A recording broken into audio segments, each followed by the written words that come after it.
Gecenin güzellikleri.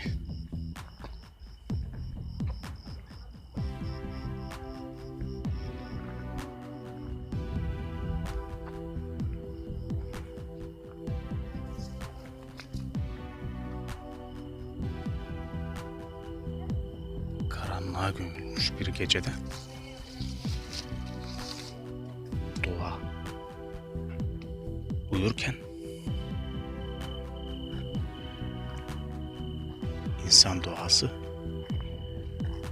güzelliğe canlanır ve bir ışık yanar.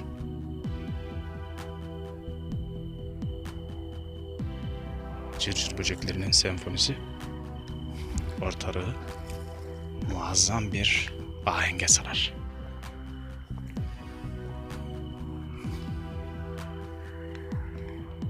Seslerin en rahatlatıcısı.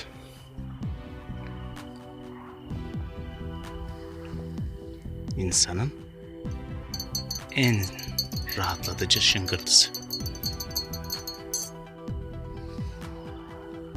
Ve modernliğin en hışımlı gıcırtısı.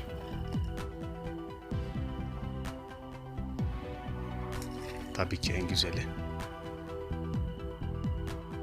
Ürkekliğin içerisinde gizli ama doğalıyla insanları rahatlatan cırcır böcekleri.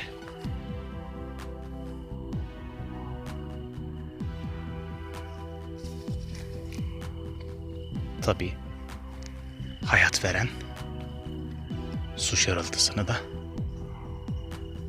fona eklemeli.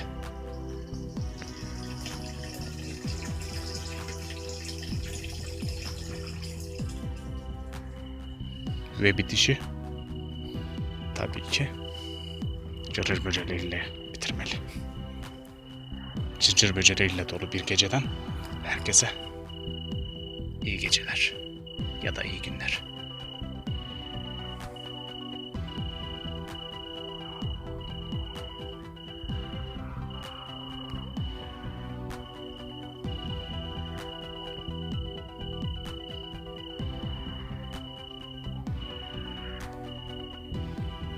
Seslerin ahengine kendinizi verin ve güzelliklere her zaman bir şansla siz verin.